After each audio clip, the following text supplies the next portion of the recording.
ẹ kúlé ní akí alálẹ́ ẹ̀rọ ní akí àwọn tí wọ́n ń bọ̀ lójú ọ̀nà ọ̀kọ́ra àwọn òṣèré tíátà tí wọ́n gbàgbé ara náà ni mo wà pẹ̀lú wọn tí wọ́n gbọ́ pé a máa pè wọ́n ní Kunle ọmọ Afọ́dúnrìn ẹ sì ní mo sọ bẹ́ẹ̀ màbí kí mo sọ bẹ́ẹ̀ ni kí n sọ bó bá wù mí akú ti ọ̀rọ̀ Tope ọmọ Osoba a rí gbogbo ìgbìyànjú náà pé ti lọ sí gbàrà ti lọ sí gbòòrò pápá àwọn mọ̀lẹ́bí ìdíkọ́nà tí a ti pàdé nílé ni bọ́tí tí àwọn èèyàn sọ ń ta ni o wọ́n ní èyí tí ẹ̀jẹ̀ òṣèré tíátà gan wọ́n ní ẹ̀ràn ọmọ yìí lọ́wọ́ nígbà tí tó ń pòrúurú ọkàn tó wà depressed tó nídìí iṣẹ́ kó máa lọ sí ìgbàlá kó máa lọ gbóró èyí tó wà lára ẹ̀ gan á lè kú ò tó bá ti ń rí àwọn tí wọ́n jọ jẹ́ akẹgbẹ́ wọ́n lè sí ń bẹ̀ fún un. Ta ló sọ fẹ́ yìí? ó ń bẹ lórí social media. Àwọn yẹn máa sọ tiwọn torí pé wọn ò sínú ilé. ṣùgbọ́n ìtítọ́ ọ̀sẹ̀ àdéṣà náà sọ ń kọ́ o nígbà àwọn èèyàn wa àwọn kọ́lá àwọn fẹ́ dáwó gan àwọn kan ní kó má dáwó fún. Èmi ò mọ̀ ń pa yẹn èmi ò rí lè mọ̀ ń pa yẹn ṣe mọ̀ pé iṣẹ́ wa ó pọ̀ ó fẹ̀ so ibi tó bá rí mọ lèèyàn máa lè sọ̀rọ̀ mọ́ now lórí tọ̀rọ̀ ti ṣẹ́ ṣe rí iṣẹ́ wa ó ní bó ṣe máa ń rìn lákọ̀ọ́kọ́ ná Tope fúnra rẹ̀ pè mí ní April ìpè òun ti ń ṣiṣẹ́ padà ẹ̀gbọ́n mi ẹ máa pè mí síṣẹ́ o mo á sọ fún mo ní Tope èmi mo pè ẹ́ síṣẹ́ kan tó fojú mi hàn máa bò ó wá rárá ó tún dé Ìbàdàn ó tún ń ṣayé kiri ó yọjú sí location mi tí mo ṣẹ̀ṣẹ̀ wá ń wá cast nígbà tá à ń ṣiṣẹ́ lọ́wọ́ mo ní once beaten is twice shy ẹ̀gbọ́n mi ẹ má wọrí mo ti change mi lókè mo ti gbọ́ ó dẹ̀ ló fẹ́ wá sí program òwe mo ní so gbóòwe ni ó là òun á dẹ̀ fi English sọ mo ní gbogbo òwe tó bá rò ní English yẹn Yorùbá ẹ̀ wà ó dẹ̀ send òwe mẹ́ta sí mi ní voice note ipe òun ó sọ báyìí mo ní o ti ń try náà nìyẹn o lè wá and that was all in fact ẹ fẹ́ gbọ́ èmi ò mọ̀ pé ó wà lọ́dọ̀ ọkọ àbí anything tó láti ríra tipẹ́ now ṣe ríṣẹ́ wa bó ṣe máa ń rìn ó dàbí footballer there's going to be a time that you'll be at your peak tó bá sí peak ẹ tó bá di season míì wọ́n lè máa lo ẹ̀. ká máa pè lọ́tún pè lọ́sì. bẹ́ẹ̀ ni ẹ pé ọ̀lọ́ máa ṣáná ẹ wo bí 2 seasons ago Palmer ló ń ṣáná ń Chelsea ó ń ṣáná nígbà tó di last season kò ṣáná torí ẹ̀ náà ṣe mú lọ World Cup ẹ lè blame àwọn tí ò mú lọ World Cup ẹ ti understand the thing tó bá ti dìgbà prime ẹ ní industry wọ́n á máa pè é lọ́tún lọ́sì tó bá dásìkò gbà kan iṣẹ́ máa sá fẹ́rẹ́ ìtorí ẹ̀ ni mo ṣe ń sáré lọ bá gbogbo àwọn bàbá àgbàlagbà yẹn torí ń sìn iṣẹ́ ti sá fẹ́rẹ́ tí wọn ò lò dáadáa mọ́ tí wọn lò wọ́n mọ́ náà tíṣẹ́ bá wá sá fẹ́rẹ́ yẹn kí ni effort tiẹ̀ láti padà máa ríṣẹ́ o lè try láti pè kó má work ǹjẹ́ o lọ bá wọn fúnra rẹ̀ nígbà tí wọ́n gan fi ń ṣiṣẹ́ lójú méjèèjì èèyàn mélòó ni wọ́n náà pè. ṣe ẹ̀yin ń bi Tope bí abẹ́yìn ń rò bẹ́ẹ̀. no mo kàn sọ generally I'm saying a general terms you will complain that they don't call you how many people have you called ẹ ti understand nsìn ọ̀rọ̀ tí mò ń bá yín sọ yìí èmi àti bàbá Ajírébi ti jà lé lórí rí yes nígbà tó mi kọ́kọ́ wọlé wọn kò yẹ kí n sọ̀rọ̀ yìí nígbà tó mi kọ́kọ́ wọlé wọn I stood and raised money for him láti ṣe ilé wọn gbà yẹn after 3 months bàbá Ajírébi kan pè mí ó pè mí síṣẹ́ màá bẹ́ẹ̀ jà mo ní ẹ fẹ́ bá mi jà kẹ́ ẹ ní láti bá mi jà ìgbà tó owó fi wá sọ́wọ́ yín gbà yẹn ó yẹ kẹ́ lè yọ tíntín níbẹ̀ kẹ́ tiẹ̀ fi yaṣẹ́ káwọn èèyàn wá síbẹ̀ káwọn èèyàn náà wá bẹ́ẹ̀ ṣẹ́yìn ò fẹ́ kẹ́yìn náà tiẹ̀ pèèyàn rárá ni àfi káwọn èèyàn máa pè yín so sometimes what have you done for others ẹ wá jẹ́ ká gbàgbé what have you done for others ìgbà tíṣẹ́ sáfẹ́rẹ́ yẹn kí lẹ́fọ̀ tiẹ̀ tó ti fi jáde lọ bá àwọn èèyàn ẹni tí pẹ̀lú gbogbo situation tó wà ń ta ẹ̀ tán ló ń pariwo ọkọ̀ ǹjẹ́ ọkọ̀ yẹn gan fún chance láti lọ ṣiṣẹ́.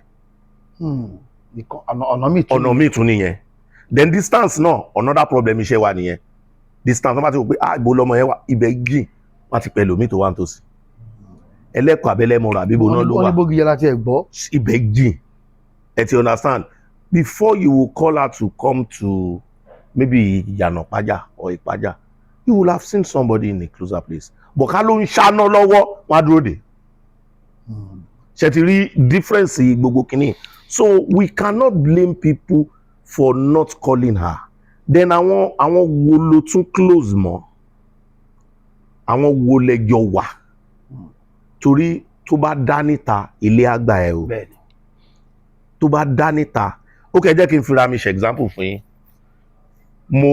mo wà lára ẹ̀dá kan tó jẹ́ pé mo try as much as possible kó tó di àwọn new generation sí o gbogbo kákọ́sì ni mo ti máa ń cast àwọn èèyàn. I tried as much as possible kí n spread the tentacles mi very wide, but ní ìsìn náà wọn pè mí náà ṣiṣẹ́. Ṣé màmá wa bínú ni àbí màmá jà? Kí ni in tí mo rò pé ó fà tí wọn ṣe pè mí ṣiṣẹ́? First and foremost, I'm not growing any younger. Àwọn èèyàn mọ̀ pé bọ́dá ti dàgbà, but ó ní small stature. Wọn lè fi mí ṣọ̀rẹ́ àwọn small boys. Mi ì dẹ̀ lè ṣe bàbá àgbàlagbà. Ṣé ti rí ara àwọn problems iṣẹ́ wa? Mi ò dẹ̀ lè ṣe bàbá àgbàlagbà. Immediately I thought to myself and I started doing programs. Tí n bá dẹ̀ ṣe program, a ṣe fíìmù ara mi. Tí n bá ṣe fíìmù ara mi, àwọn colleagues mi tó jọ rẹ́ mi tí a ti jọ wà tí mo fi sọ pé ilé ò ní lé mi náà. Àwọn yẹn á pè mí. Torí náà ti gba àwọn kan náà nígbà kan. Ẹ ti understand. So all those things are the things that we go through in the industry. So for anybody that is out there that is thinking that bóyá wọ́n neglect it, it's not like that. From my own point of view, it's not like that. From my own point of view, at least ìgbà tó decide pé ó ti fẹ́ yá padà náà lọ́jọ́ dé. Ṣẹ́ni tó lóun fẹ́ act tó lọ tán ló ti ní ṣọ́ọ̀bù toast bread ṣé ó really fẹ́ act ni. Bí wọ́n náà báyọ̀ náà ni. Because she wants to do something. You understand? She really wants to do something, and that ibo ni toast bread shop yẹn wà. Aboko ni church ló. Because they don't want. Maybe she doesn't want to leave her husband, or the husband doesn't want her to leave vicinity òun. Okay, ẹ jẹ́ kí n tún ti bíbá ẹ̀ tún wọlé sí yín lára. Notice pé púpọ̀ náà àwọn ọmọ wa tán bá ti marry báyìí wọn ò sábà act mọ́. Àwọn obìnrin ni mo ń sọ. Ṣé àwọn ọkọ ló ń falẹ̀ àbáwọn ọmọ náà? Àwọn ọkọ ni ẹ̀yin náà like wọn láti screen ni lẹ fi fẹ́ wọn. Complex á mú wọn pé bóyá ẹlòmíì á tún fẹ́ wọn. So ṣe é ṣe kó jẹ́ kó máa stop wọn. Àwọn ètí ò wá gbà tán fẹ́ kan dandan sì máa ṣiṣẹ́ lè máa ń sábà rí pé bóyá wọn ti fọkọ́lẹ̀.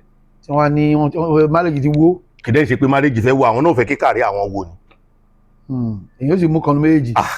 Báwo ṣe wá rí sà èyí tí tọ́mọ́ni tó sì láǹfààní tó lórí ọ̀fẹ́ láti fọ̀rọ̀ wá àtàlára àtàjèrò lẹ́nu lórí ọ̀rọ̀ Tọ́pẹ́ ẹ̀yin ni o ẹ̀ ti lọ káàkiri. Bó ṣe wá rí ìkílẹ̀ ẹ̀kọ́ pàápàá fáwọn tí wọ́n nírú nǹkan báyìí tó ń jó wọn lábẹ́ aṣọ tẹ́fẹ́ sọ fáwọn èèyàn yín àtàwọn èèyàn tó ń wọ káàkiri àgbáláyé. Kí n tó kọ́kọ́ máa lọ káàkiri ni mo ti ń pe àwọn girls wa kankan. Nǹkan méjì ni mo rí. First and foremost, ẹ má bo ẹnu. Whatever tó bá ń ṣe yín, ẹ sọ síta. Wọ́n á fi yín ṣe yẹ̀yẹ́ kẹ̀dẹ̀ wà láyé. Ó dájú kọ́ máa fi yín ṣe yẹ̀yẹ́ kẹ́ má sí láyé mọ́. Ẹ sọ̀rọ̀ yín síta. Secondly, tẹ bá lọ́rẹ̀ẹ́ tó ń ṣọ̀yàyà tó jẹ́ happening person, all of a sudden ẹ̀ rí mọ́.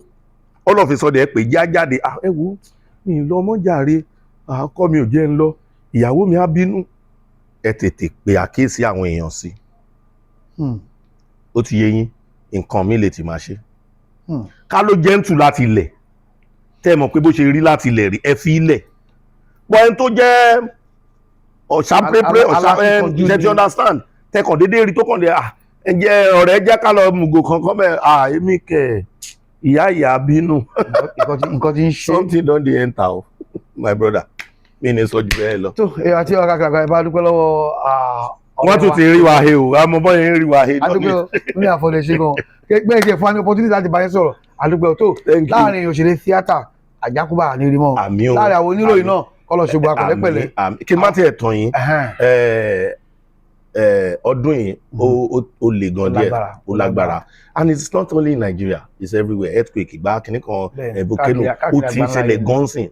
Àdúrà la máa gbà Ọlọ́run má jẹ́ ká bá ogun ayé lọ. Àmín Ọlọ́run. Ọdún yìí la sin ọwẹ́ o, ọdún yìí la jára, Uncle Kọ́lá Oyèwọ̀, bàbá Eléjìgbèjì Àdó, Saint Janet, ọdún yìí ni Táíwò Adégbòdù. Bẹ́ẹ̀ni. So it's just getting too much. We beg God, please, Ọlọ́run ẹ ṣàánú wa. Ẹ̀yin jẹ́ ẹ̀rọ wà náà, ẹ̀yin ní kọ́mẹ́ǹtì ẹ̀gá ṣe pẹ̀lẹ́pẹ̀lẹ́ pẹ̀lú àwọn pípọ̀ ẹ̀ dákun. Ó dà tó fi lórí àwọn táwọn ń fọ̀rọ̀ wáyé lẹ́nu àtúnbá gbà mí náà mú gbà mí báyìí. Kíní kan interview ẹja máa ká ṣe díẹ̀ dákun.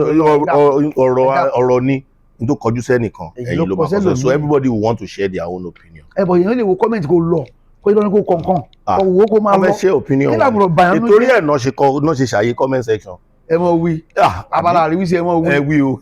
ọdún ṣàánú adé olúkà sí mi lórúkọ tèmi o ọmọ bàbá ní sàárè olú ó dàbọ̀ ẹ ṣé gan. ire. Thank you very much.